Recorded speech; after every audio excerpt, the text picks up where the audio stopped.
love me and bear with me. I hear that doing those are the best ones. Lindsay, that was phenomenal. Thank you. Fellow Toastmasters and guests, the title of my speech is First Experiences. Marumi, do you remember the first time you ever rode a bike? I don't. Do you remember the first time you went to school? Yes. Do you remember the first time, did you go to college? Oh, Do you remember the first day? no. Lauren, do you remember the birth of your first child? Oh, yeah. Remember the second, third, fourth, or whatever, but you remember the birth of your first child. Yeah. Not to put anybody on the spot, but everybody has first experiences. If any of you in here did not have a first experience, you don't have a pulse. Period. You just don't have a pulse. I had a lot of first experiences at the right young age of 6. I still have first experiences now, but most of them happened as I was thrown in to my very first trip to Croatia in 1986. This has a funny story to it, which I was telling Shamil that my next speech will be a spin-off of this. I didn't even know Croatia existed until 1986. I didn't even know I had a heritage. I didn't even know that was my background until 1986. My parents just didn't talk about that stuff. I had my first farm experience, my first plane experience. I had my first experience then on how to spit like a boy. It was awesome. I had a lot of great first experiences in Croatia. Everything basically I touched, smelled, looked at, saw, people I met was a first experience for me. So trying to narrow this down into a quick speech was kind of tough. When my dad told me the summer of '86, I was going to be 7 in September, he said, "We're going to Croatia. With your mother, we're going." I'm like, "Great, Croatia. What's that?" "Well, that's the country I was born in. We're going to go." And I'm like, "Great, that's the first time for me." And then the second thing that came to my mind was Croatia. Family. Oh my goodness.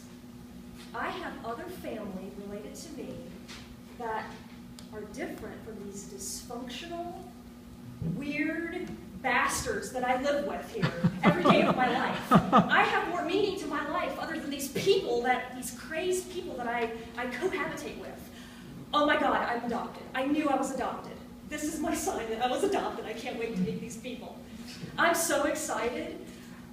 I go to my dad, and the first thing I say is, "Great, let's go. How do we get there?" And Dad says, "Well, the only way to get to Croatia," and I look at Dad and I say, "Well, I'm 6. How do we get there?"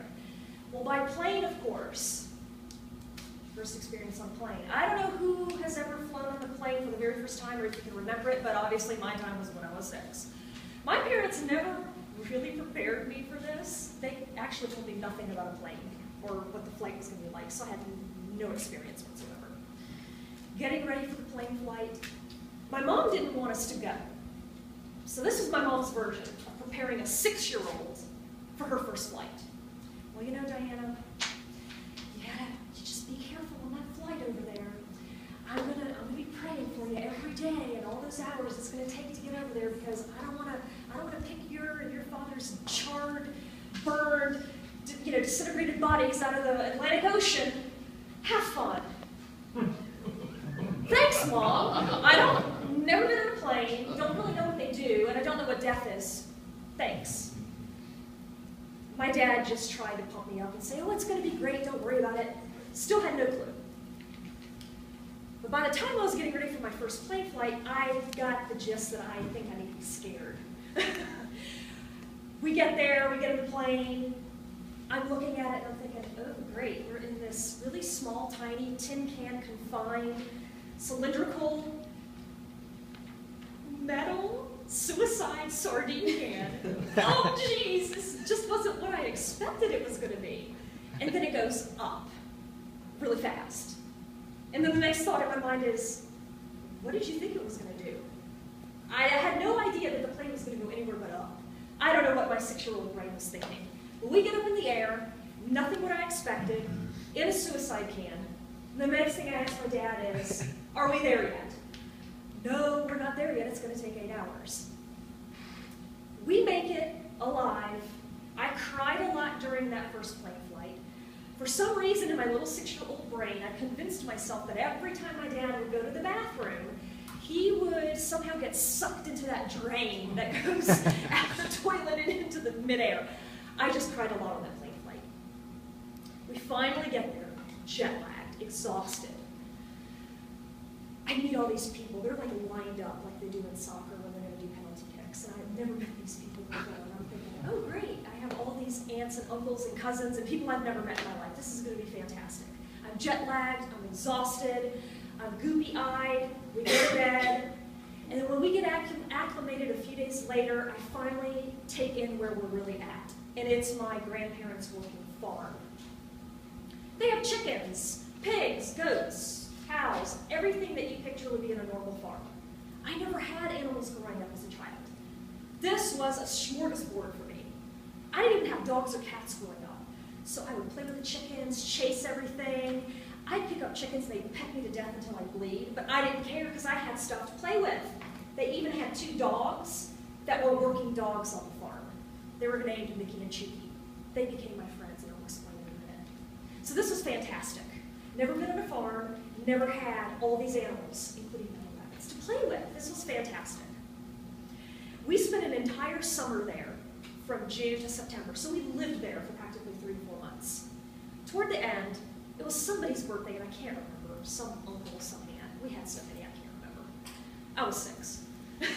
We get ready for this huge Croatian fest, which usually entails lots of alcohol, lots of food, lots of live music and dancing, which was a treat for me, which was a first experience. We didn't have that when I was growing up, because we were never around anybody but my mother, father, and my siblings. We're getting ready, putting up the tents, getting all the food set up. This is a reason why to this day I refuse to eat lamb.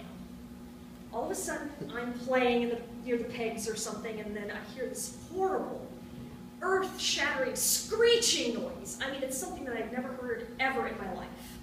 I look over, and not to offend anybody, but this is real life. I saw 2 uncles, my dad's 2 brothers, hauling this sheep by its feet, dragging it, screaming across the rocky terrain over to the slaughtering butcher shop. It was a table. Stabbed that thing right in front of me. And I'm just watching. And I'm screaming. And there's blood shooting everywhere. And I'm just screaming. I've never seen such a thing in my entire life. And then immediately after that, it just starts twitching and then it dies. And then they string it up from a tree by its back legs, and it just starts bleeding out. And then I start screaming, and I'm like, Daddy, what just happened here? And of course, my dad tries to be the good father and tries to move around the truth. He tells me the sheep got injured, but that's not really what happened. That wasn't stupid. In my 6-year-old mentality, I said, that's bullshit. Tell me the truth. I could not believe that my uncles would butcher in this murderous fashion this poor living beast for us to consume. It was terrible. This is where Mickey and Chucky come in. They became my best friends because then I realized the next day when they were roasting it, they were going to eat this thing. Oh, God.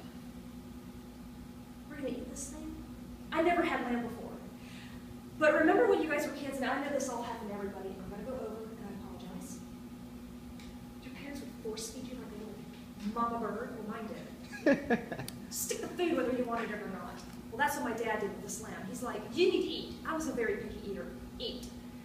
I'd go, okay, stick it in my mouth. For some reason, I don't know what came over me, but I'd go run off behind one of the sheds or the outhouses, and I'd spit it out where my dad couldn't see. And then Mickey and Chucky ran right over it and ate it. And I thought, this is going to be good. We're going to have a good partnership here because I hate this crap, and they're going to eat it. So all night long, felt like all night, I kept going back and forth with my dad. Oh, you ate the lamb. That was good, wasn't it? Mm-hmm. Here's more. And I'd go, and then I didn't want to get caught by my dad, so I would shoot that sucker so far out and so far away that the dogs could get it right so far behind the outhouse that my dad wouldn't catch me. To this day, my dad doesn't know that I did that. He still thinks that I ate all that lamb, and I don't have the heart to tell him. He thinks I still like lamb to this day. I just don't have the heart to tell him.